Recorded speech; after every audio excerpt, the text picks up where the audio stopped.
লেখার কোনো প্ল্যান আছে কিনা বা আমি ভাবছি কিনা বা আমার এখানে স্ট্র্যাটেজিটা কি হবে। আমার কাছে মনে হয়েছে আমি প্রথম থেকেই খুব স্বতঃস্ফূর্ত থাকতে চেয়েছি লেখালেখি নিয়ে। আমি যখন আরশিনগর লিখলাম, আমি সরাসরি মুক্তিযুদ্ধ আনি নাই, কিন্তু মুক্তিযুদ্ধ সেখানে আছে। আমি যখন স্মৃতিগ্রন্থা লিখলাম ২ খণ্ডের উপন্যাস, সেখানে আমার সরাসরি মুক্তিযুদ্ধ নাই, কিন্তু মুক্তিযুদ্ধের প্রবল এক ধরনের অনুভূতি কিংবা কনসিকুয়েন্সটা কিন্তু সেখানে আছে। আমি আসলে কি করেছি, আমি আসলে আমার অনুভূতির মধ্য দিয়ে যে গল্পটা তৈরি হয়েছে সেই গল্পটা লিখতে চেষ্টা করেছি।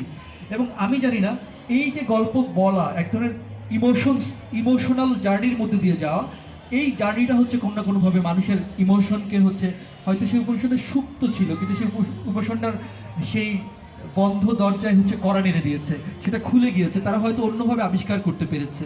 তো আমার কাছে মনে হয় যে মুক্তিযুদ্ধ নিয়ে উপন্যাস লেখা মানেই যে এরকমভাবে লিখতে হবে যে মুক্তিযুদ্ধের সময় কি ঘটেছে সেখানে এক ধরনের মেসেজ তৈরি করার চেষ্টা, সেটা না করে ওই লেখক আসলে মুক্তিযুদ্ধকে কীভাবে অনুভব করেন তার ইমোশনের জায়গা থেকে, সেই জায়গাটা এই সময় এসে আমার কাছে মনে হয়, আমার কাছে মনে, এটা আমার একদমই ব্যক্তিগত ভাবনা, আমি আবারও বলে নিচ্ছি যে আমার একজন লেখক হিসেবে যে ব্যক্তিগত উপলব্ধি, বোঝাপড়া কিংবা প্রকাশভঙ্গি, সেটি আসলে অন্য কোনো লেখকের ক্ষেত্রে হয়তো কাজ করবে না, কারণ প্রত্যেক লেখককে তার নিজস্ব ভাবনা, উপলব্ধি এবং প্রকাশভঙ্গিকে তৈরি করতে হয়, এটা তার নিজস্ব ব্যাপার। তো আমার কাছে মনে হয়েছে যে আমি মুক্তিযুদ্ধকে কীভাবে ধারণ করি, কীভাবে অনুভব করি। আমি একটা কাজ করছি ইদানিং, আমি সোশ্যাল মিডিয়াতে মুক্তিযুদ্ধ নিয়ে নানান ধরনের কন্ট্রোভার্সি ইদানিং দেখি, কিন্তু আমার এই কন্ট্রোভার্সিতে অ্যাটেন্ড করতে ভালো লাগে না, কারণ এত টক্সিসিটি সেখানে, আমি ক্লান্ত হয়ে যাই। এটা হতে পারে যেটা আমার মানসিকভাবে আমি অতটা শক্ত না এই ধরনের